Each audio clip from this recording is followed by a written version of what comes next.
Good day to you. My name is Mohammed Al-Kubaisi. I am representing Smart 3D Greenplastic Filament and Monitoring and Management System. And I want to talk about why we're doing this project and what we're aiming to get out of this project, as well as what has been done so far. First things first, I want to talk about why is marine plastic such a huge problem. The UN and the United Nations have actually reported that $100 billion has been wasted by governments on plastic packaging waste. This is due that the plastic that has been collected is either dumped or burned. So that is just hundreds of billions of dollars annually being lost, nowhere to be found. The WWF as well reports that the societal cost to for plastic production is $3.7 trillion.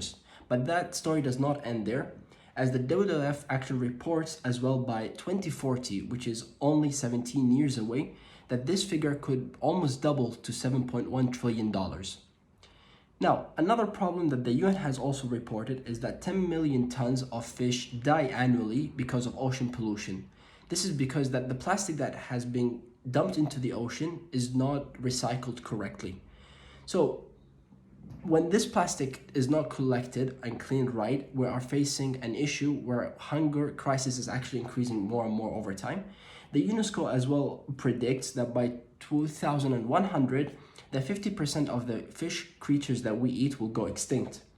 Last but not least, I want to talk about the OECD, also talk about that the global consumption of fish is 165 million tons.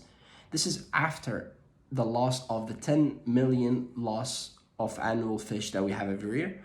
With Asia being the highest or the biggest demand of food supply, this could also be a massive problem going into the future. I want to talk about what we're doing so far. So we have a partner, an NGO partner in Marine Research Foundation. So MRF, to give them an abbreviation, they're struggling with their collection. So what they're doing is that they're doing manual counting to find this trash. So this takes a few days, if not weeks, to find the trash. So we have built a drone that can geotag and scout where the trash is. Now this drone will geotag, and then ships will then be sent out to collect the trash. So after that trash has been collected, it will be sent back to shore. However, they have another problem, and that is cleaning and sorting. So their problem does not end there.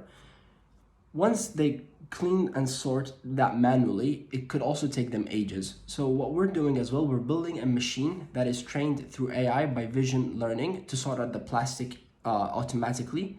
And then we're also creating within that machine a filtration system to help clean the plastic much faster and more effectively instead of doing it manually. So this is to help the workers at MRF to have a more automated work rather than everything being done manually.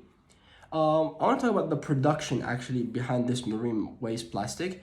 So this plastic can actually be used in the project that is Smart 3D Greenplastic Filament Monitoring and Management System to produce filament. This filament could actually be used in fabrication labs to help universities utilize that. So it could hit actually SDG goal 4, 7, and 12 in just this project. Now, once we have a raw material and the product, this could actually be also sold as purposeful plastic, as have precious plastic done before.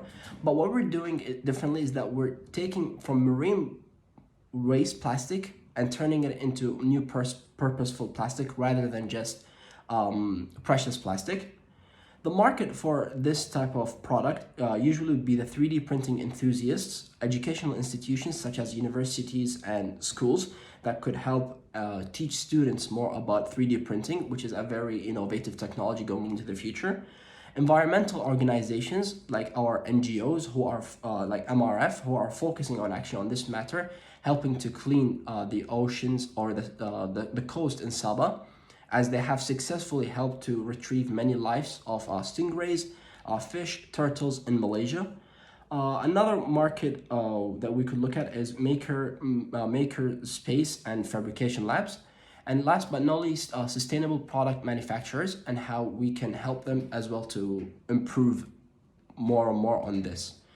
This has been Mohammed Al-Kubaisi, and thank you so much for listening to my video.